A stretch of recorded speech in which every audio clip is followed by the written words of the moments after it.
നമസ്കാരം. മലയാളി വാർത്ത പ്ലസിലേക്ക് സ്വാഗതം. ബംഗ്ലാദേശിൽ ആക്രമണം തുടരുക തന്നെയാണ്. രാജ്യത്തിന്റെ വിവിധ ഭാഗങ്ങളിൽ ഹിന്ദുക്കളെ ലക്ഷ്യം വെച്ചുള്ള ആക്രമണങ്ങൾ തുടരുന്നതിനിടെ കഴിഞ്ഞ ദിവസം ഒരു ഹിന്ദു കുടുംബത്തിന്റെ വീടുകൾ തീവ്രവാദികൾ ആസൂത്രിതമായി അഗ്നിക്കിരയാക്കി. ഷെയ്ഖ് ഹസീന സർക്കാരിന്റെ പതനത്തിനു ശേഷം ബംഗ്ലാദേശിൽ രൂപപ്പെട്ട അരാജകത്വം ഹിന്ദു വംശഹത്യയിലേക്കാണ് നീങ്ങുന്നതെന്ന ആശങ്ക ശക്തമാകുന്നു. ബംഗ്ലാദേശിലെ മുസ്ലിം ഭൂരിപക്ഷ പ്രദേശമായ പബ്ലിക് ഡിസ്ട്രിക്റ്റിലാണ് നടുക്കുന്ന സംഭവം നടന്നത്. ഒരു ഹിന്ദു കുടുംബത്തിന്റെ 5 വീടുകളാണ് ആക്രമികൾ തീയിട്ട് നശിപ്പിച്ചത്. രാത്രിയിൽ ആയുധങ്ങളുമായി എത്തിയ സംഘം പെട്രോൾ ഒഴിച്ചാണ് വീടുകൾക്ക് തീ കൊടുത്തത്. പോലീസിനെ വിവരമറിയിച്ചിട്ടും മണിക്കൂറുകൾ കഴിഞ്ഞാണ് അധികൃതർ സ്ഥലത്തെത്തിയതെന്നാണ് ആക്ഷേപം. ഫിരോസ്പൂർ ജില്ലയിലെ പശ്ചിം ദ്രുമിതല ഗ്രാമത്തിൽ ഒരു ഹിന്ദു കുടുംബത്തിന്റെ 5 വീടുകളാണ് ശനിയാഴ്ച പുലർച്ചെ കത്തിച്ചത്. ആളപായമൊന്നുമില്ല. പെട്രോളിൽ മുക്കിയ തുണികൾ കത്തിച്ച് വീടുകളിലേക്ക് എറിയുകയായിരുന്നു. വീടുകൾ പരസ്പരം അടുത്ത് സ്ഥിതി ചെയ്തിരുന്നതിനാൽ തീ വേഗത്തിൽ പടർന്നുവെങ്കിലും ഷീറ്റുകൾ തകർത്ത് താമസക്കാർ പുറത്തേക്ക് രക്ഷപ്പെട്ടതിനാൽ വൻ ദുരന്തം ഒഴിവായി. വീടുകളുടെ വാതിലുകൾ കൊട്ടി അടച്ചതിനു ശേഷമാണ് തീയിട്ടത്. ആൾക്കാർ ആ സമയത്ത് വീടിന്റെ ഉള്ളിൽ തന്നെ ഉണ്ടായിരുന്നു. പുകയെല്ലാം ഉയരാൻ തുടങ്ങിയതോടുകൂടിയാണ് ആൾക്കാർ ഷീറ്റ് പൊളിച്ച് വീടിന്റെ ഉള്ളിൽ നിന്ന് താമസിക്കുന്ന ആൾക്കാർ ഷീറ്റ് പൊളിച്ച് അകത്ത് കടക്കുന്നത്. താമസക്കാർ പുറത്ത് കടക്കാതിരിക്കാൻ ആക്രമികൾ വീടിന്റെ വാതിൽ പുറത്തുനിന്നും പൂട്ടിയെന്നാണ് റിപ്പോർട്ട്. ഇതൊരു ഒറ്റപ്പെട്ട സംഭവമല്ലെന്ന് രാഷ്ട്രീയ നിരീക്ഷകർ ചൂണ്ടിക്കാട്ടുന്നു. അതേസമയം തീപിടുത്തത്തിന്റെ കാരണം വ്യക്തമല്ലെന്നും അന്വേഷണം തുടരുകയാണെന്നുമൊക്കെയാണ് പോലീസും അഗ്നിരക്ഷാസേനയും പറയുന്നത്. സംഭവവുമായി ബന്ധപ്പെട്ട 5 പേരെ പോലീസ് അറസ്റ്റ് ചെയ്തു. കഴിഞ്ഞ 5 ദിവസങ്ങൾക്കിടെ ചിറ്റഗോങ്ങിലെ 3 വ്യത്യസ്ത ഇടങ്ങളിലായി ഹിന്ദുക്കളുടെ 7 വീടുകൾക്ക് നേരെയും തീവയ്പുണ്ടായി. അതേസമയം സംഭവത്തിൽ ഇടക്കാല സർക്കാർ ഇതുവരെ പ്രതികരിച്ചിട്ടില്ല. ഡിസംബറിൽ ബംഗ്ലാദേശിൽ നടന്ന ഹിന്ദുമത വിശ്വാസികളുടെ കൊലപാതകങ്ങൾ ഒറ്റപ്പെട്ട സംഭവങ്ങളല്ല, മറിച്ച് ഹിന്ദു ന്യൂനപക്ഷത്തിനെതിരായ ദീർഘകാല പീഡനങ്ങളുടെ തുടർച്ചയാണ്. ഒരു മാസത്തിനുള്ളിൽ 12ഓളം ഹിന്ദുക്കളാണ് ആൾക്കൂട്ട ആക്രമണങ്ങളിലൂടെയും നിയമവിരുദ്ധ ശിക്ഷാ നടപടികളിലൂടെയും കൊല്ലപ്പെട്ടത്. രാഷ്ട്രീയ അസ്ഥിരത, മതമൗലികവാദം, ഭരണകൂട പരാജയം എന്നിവ ന്യൂനപക്ഷങ്ങളെ ദുർബലരാക്കുന്നുവെന്ന് ഈ സംഭവങ്ങൾ അടിവരയിടുന്നു.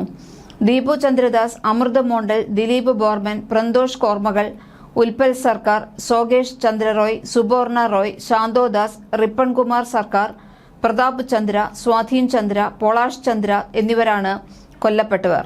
ഓരോ മരണവും പ്രത്യേകം കുറ്റകൃത്യങ്ങളായി അധികാരികൾ ചിത്രീകരിച്ചിട്ടുണ്ട് എങ്കിലും ഇത് രാജ്യത്തെ വ്യവസ്ഥാപിതമായ ദുർബലതയാണ് വെളിപ്പെടുത്തുന്നത്. കഴിഞ്ഞ ഏതാനും ആഴ്ചകളിലായി ബംഗ്ലാദേശിലെ ക്ഷേത്രങ്ങളും ഹിന്ദുക്കളുടെ വ്യാപാര സ്ഥാപനങ്ങളും വ്യാപകമായി തകർക്കപ്പെടുകയാണ്. പലപ്പോഴും അടിസ്ഥാനരഹിതമായ ദൈവനിന്ദ ആരോപണങ്ങൾ ഉന്നയിച്ചാണ് ആൾക്കൂട്ടം ഹിന്ദുക്കളെ വേട്ടയാടുന്നത്. ഇടക്കാല സർക്കാർ അധികാരമേറ്റിട്ടും ന്യൂനപക്ഷങ്ങൾക്ക് സുരക്ഷ ഉറപ്പാക്കുന്നതിൽ പരാജയപ്പെടുന്നത് അന്താരാഷ്ട്ര തലത്തിൽ വലിയ പ്രതിഷേധത്തിന് കാരണമായിട്ടുണ്ട്. ന്യൂനപക്ഷങ്ങൾക്ക് മതിയായ സംരക്ഷണം നൽകുന്നതിൽ ഔദ്യോഗിക പ്രതികരണങ്ങൾ പരാജയപ്പെട്ടു.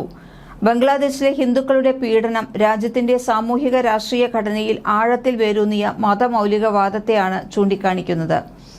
ഇന്ത്യ വിരുദ്ധ വികാരം ആളിക്കത്തിക്കാൻ പാകിസ്ഥാന്റെ ISIയും ബംഗ്ലാദേശിലെ തീവ്രവാദ സംഘടനകളും ചേർന്ന് പ്രവർത്തിക്കുന്നതായാണ് രഹസ്യാന്വേഷണ റിപ്പോർട്ടുകൾ. ഹിന്ദുക്കളെ ആക്രമിക്കുന്നതിലൂടെ ഇന്ത്യയെ പ്രകോപിപ്പിക്കുക എന്ന ഗൂഢതന്ത്രമാണ് ഇതിനു പിന്നിൽ.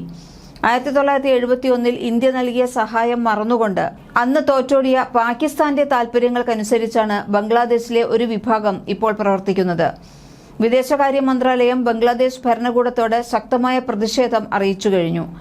ഇന്ത്യ വിരുദ്ധ നിലപാടുകളാൽ ശക്തിപ്പെടുന്ന വർഗീയ വിദ്വേഷം ന്യൂനപക്ഷങ്ങളുടെ ജീവിത സാഹചര്യം മോശമാക്കി. ഹിന്ദുക്കളോടുള്ള ശത്രുതയെ തീവ്രവാദമായി കാണാതെ പ്രത്യയശാസ്ത്രപരമായ ചെറുത്തുനിൽപ്പായി സമൂഹത്തിൽ ചിത്രീകരിക്കുന്നു.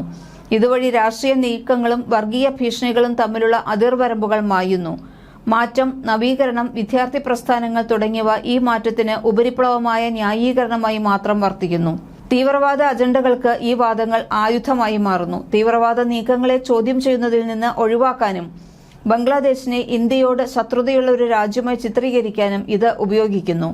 ഈ പ്രത്യയശാസ്ത്ര നിലപാടിൽ ആഭ്യന്തര ന്യൂനപക്ഷങ്ങൾ ഇരകളായി മാറുന്നു എന്നതാണ് മറ്റൊരു പ്രധാന കാര്യം. ഡിസംബറിൽ നടന്ന മിക്ക കൊലപാതകങ്ങൾക്കും മതനിന്ദ ആരോപണങ്ങളാണ് കാരണം.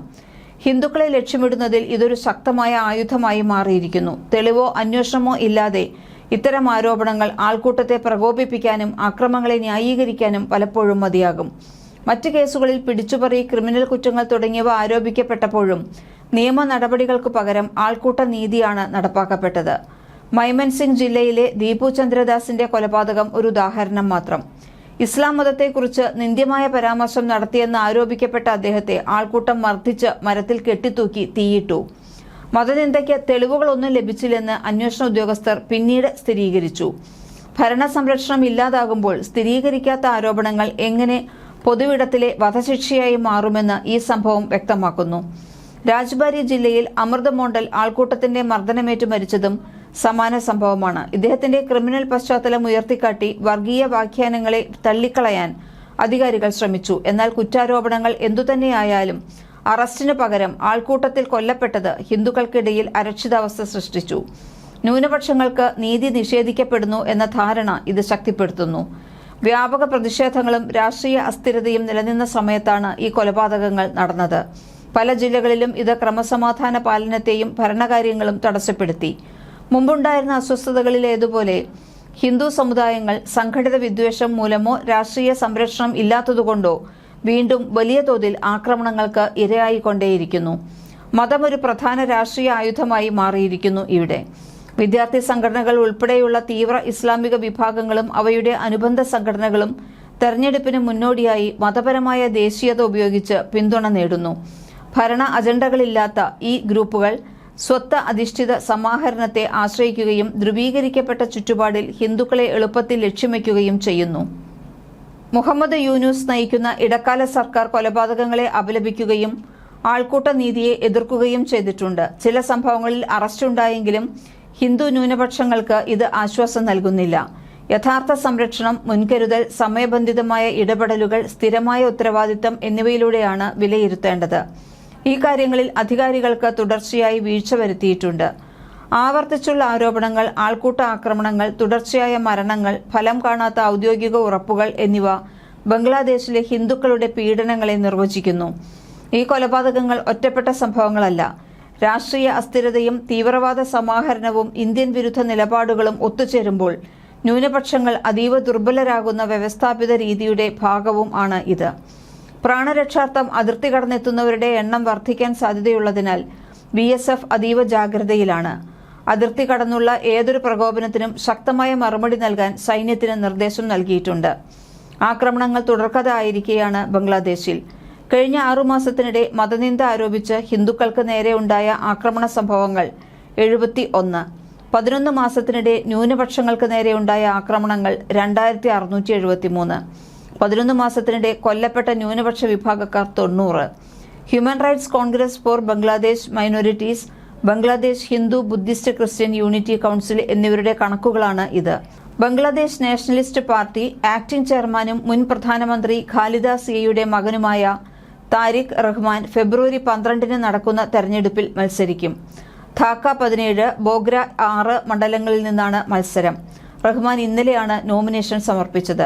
ജമാഅത്തെ ഇസ്ലാമിയുമായി കൈകോർത്ത് ജെൻസി പാർട്ടി ജമാഅത്തെ ഇസ്ലാമി പാർട്ടിയുമായി സഖ്യം രൂപീകരിച്ച് നാഷണൽ സിറ്റിസൺസ് പാർട്ടി 2004 ഓഗസ്റ്റിൽ ഷെയ്ഖ് ഹസീന ഭരണകൂടത്തെ താഴെയിറക്കിയ ജെൻസി പ്രക്ഷോഭത്തിന് പിന്നാലെ വിദ്യാർത്ഥികൾ രൂപീകരിച്ച പാർട്ടിയാണ് NCP. ഹസീന തീവ്രവാദ വിരുദ്ധ നിയമപ്രകാരം വിലക്കിയ ജമാഅത്തെ ഇസ്ലാമിയുടെ നിരോധനം ഇടക്കാല സർക്കാരാണ് നീക്കിയത്. സർക്കാരിന്റെ അന്ത്യശാസനം ഇടക്കാല സർക്കാരിന് വിഘടനവാദി നേതാവ് ഷെരീഫ് ഉസ്മാൻ ഹാദിയുടെ ഇൻക്വിലാബ് മാഞ്ച പാർട്ടിയുടെ അന്ത്യശാസനം. 24 ദിവസത്തിനുള്ളിൽ ഹാദിയുടെ കൊലയാളികളെ പിടികൂടണമെന്ന് ഇവർ ഇന്നലെ ആവശ്യപ്പെട്ടു. ബംഗ്ലാദേശിലുള്ള ഇന്ത്യക്കാരുടെ വർക്ക് പെർമിറ്റ് റദ്ദാക്കണമെന്നും പാർട്ടി ആവശ്യപ്പെട്ടു. മതപരമോ ക്രിമിനൽപരമോ ആയ ആരോപണങ്ങൾ നിയമപരമായ വ്യവസ്ഥകളിലൂടെ കൈകാര്യം ചെയ്യപ്പെടുകയും രാഷ്ട്രീയ താൽപര്യങ്ങൾ പരിഗണിക്കാതെ ന്യൂനപക്ഷങ്ങൾക്ക് സംരക്ഷണം ലഭിക്കുകയും ചെയ്യുന്നതുവരെ ബംഗ്ലാദേശിലെ ഹിന്ദുക്കളുടെ പീഡനം ഒരു തുടർക്കഥയായി തന്നെ നിർബാധം മുന്നോട്ടു പോകുമെന്ന് ഉറപ്പാണ്. മലയാളി വാർത്ത പ്ലസ്.